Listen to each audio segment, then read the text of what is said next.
সাথীয় বন্ধুগণ, যেহেতু আমাদের অল্প কিছুক্ষণ পরে ইফতারের আয়োজন, এজন্য আমরা আমাদের এখানে অনেক যোগ্য বক্তব্য দেওয়ার মতো দায়িত্বশীল ব্যক্তি রয়েছেন, বিভিন্ন থানা দায়িত্বশীল রয়েছেন এবং বিভিন্ন অঙ্গ সংগঠন এবং অন্যান্য আমাদের ভাতৃত্ব সংগঠনের দায়িত্বশীলরা এসেছেন। কিন্তু আমাদের সময় স্বল্পতার কারণে আমরা কাউকে বক্তব্য দিতে পারছি না, এজন্য আমরা আন্তরিকভাবে দুঃখিত। সংগ্রামী সাথীয় বন্ধুগণ, এ পর্যায়ে গুরুত্বপূর্ণ বক্তব্য নিয়ে আসছেন ইসলামী শ্রমিক আন্দোলন বাংলাদেশ চৌদ্দগ্রাম দক্ষিণ শাখার সংগ্রামী সভাপতি জননেতা আব্দুল কাদের খোকন ভূঁইয়া। জননেতা আব্দুল কাদের খোকন ভূঁইয়া।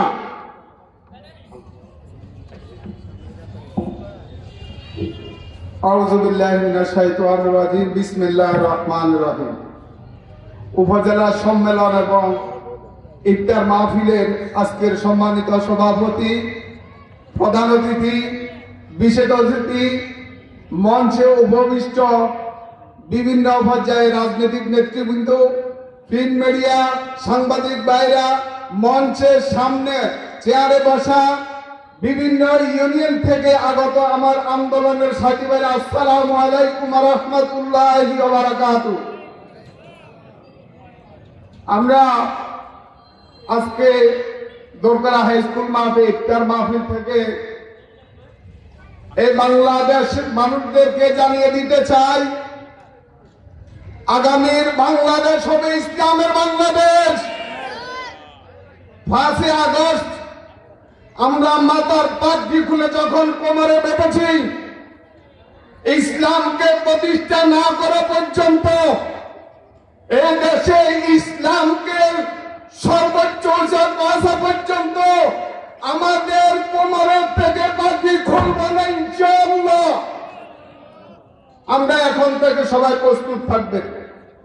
এখানে অনেক নেতৃবৃন্দ, জাতীয় নেতৃবৃন্দ আছেন, বাংলাদেশ জামাত ইসলামের যাত্রীবৃন্দ আছেন,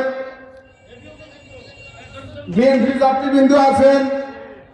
আমি আপনাদেরকে, আপনারা প্রতিটা মানুষ স্বৈরাচার শাসনের কাছে নির্যাতিত হয়েছে, আপনারা এগুলা মানুষকে ক্ষমা করিয়ে দিবেন। কিন্তু জাতীয় নেতৃবৃন্দর বিচার, এই দেশে মুফতি আমিনের বিচার করতে হবে।